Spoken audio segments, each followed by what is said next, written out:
Eran. Ya. Assalamualaikum warahmatullahi wabarakatuh. Hari ini kita akan menjelajahi mengenai apa itu respirasi anaerob dan fermentasi pada biologi. Pertama-tama, sebelum kita masuk ke dalam materi, saya ingin memperkenalkan tim di balik presentasi ini. Nah, kami dari anggota kelompok 4, yang pertama ada Fahrian Javana Sukma, Ibnu Ahmad Fauzan, Khalil Bisri, Lutfia Dara Afifah, Maya Fauzia, dan saya sendiri, Rani Faizah. Tanpa berlama-lama lagi, mari kita mulai kepada materi yang pertama. Langsung masuk aja ke materinya. Ada respirasi anaerob. Apa itu respirasi anaerob? Respirasi tanpa menggunakan oksigen sebagai penerima elektron terakhirnya. Macam-macam akseptor elektron. Yang pertama ada sulfat, yang digunakan oleh bakteri reduksi sulfat. Yang kedua ada nitrat, yang digunakan oleh Thiobacillus denitrificans. Yang ketiga ada karbon dioksida, yang digunakan oleh archaea kelompok metanogen.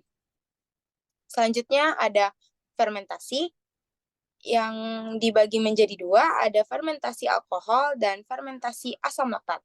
Apa itu fermentasi? Fermentasi adalah proses penguraian senyawa organik tanpa menggunakan oksigen sebagai reseptor akhirnya, atau disebut juga respirasi anaerob.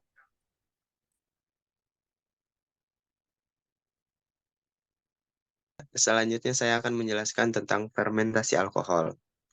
Fermentasi alkohol itu jenis fermentasi yang menghasilkan produk berupa alkohol. Dilakukan oleh beberapa organisme uniseluler seperti Saccharomyces cerevisiae dan sering digunakan untuk pembuatan roti. Berikut adalah tahap-tahap fermentasi alkohol. Yang pertama, fermentasi dimulai dari glikolisis.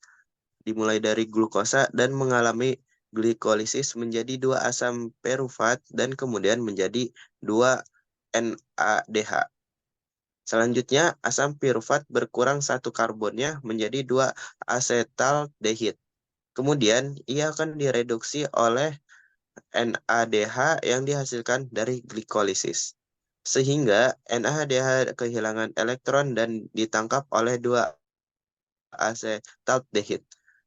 NADH yang sudah kehilangan elektron akan menjadi 2 NADA+.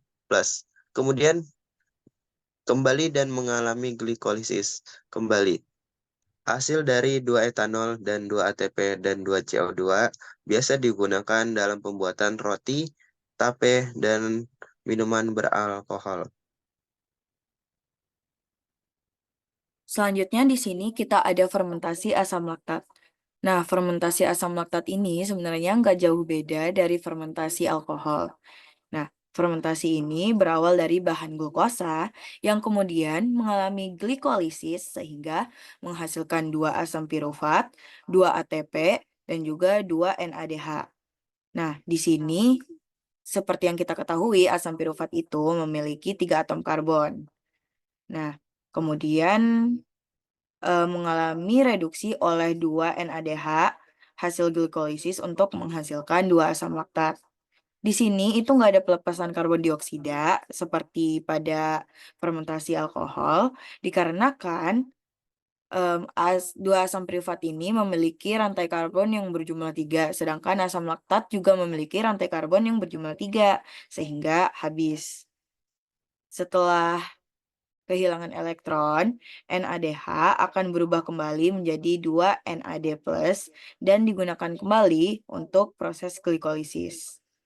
Hasil fermentasi dari asam laktat ini bisa menghasilkan 2 ATP dan juga 2 asam laktat. Untuk fermentasi asam laktat sendiri, rumus kimianya bisa ditulis sebagai berikut. Nah, glukosa itu kan C6H12O6. Kemudian difermentasikan akan menjadi asam laktat yang dituliskan sebagai 2C3H6O3 dan 2 ATP. Kalian tahu nggak sih bahwa fermentasi asam laktat itu juga bisa terjadi pada tubuh manusia? Nah, penasaran nggak sih? Mari kita lihat. Jadi, reaksi asam laktat yang ada di tubuh manusia itu terjadi pada sel otot.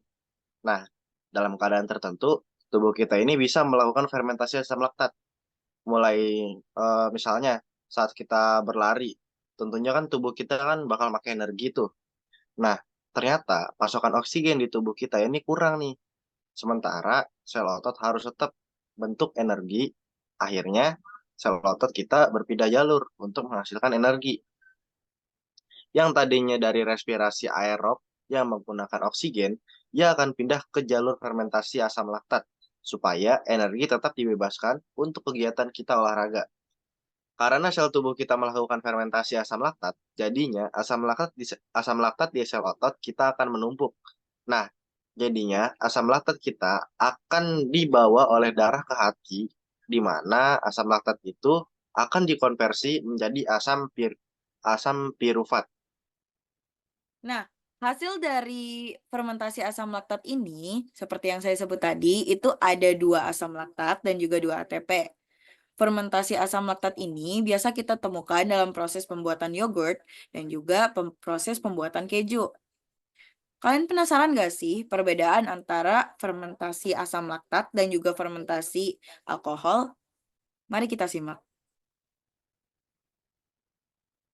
Setelah mendengarkan penjelasan tersebut, kita dapat menemukan beberapa perbedaan antara fermentasi alkohol dan asam laktat. Di antaranya terdapat organisme atau sel yang melakukan pada fermentasi alkohol adalah Saccharomyces sp, sementara pada fermentasi asam laktat, organisme atau sel yang melakukan adalah bakteri asam laktat dan juga pada sel otot. Lalu hasil fermentasi alkohol adalah 2 etanol, 2 ATP, dan 2 CO2. Sementara pada fermentasi asam laktat, hasilnya adalah 2 asam laktat dan 2 ATP. Penerima elektron pada fermentasi alkohol adalah asetaldehyde, sementara pada fermentasi asam laktat itu adalah asam purifat. Dan pemanfaatan pada fermentasi alkohol adalah untuk produksi roti, tape, dan minuman beralkohol. Sementara pada asam laktat, pemanfaatannya bisa dijadikan untuk produksi yogurt ataupun dan keju.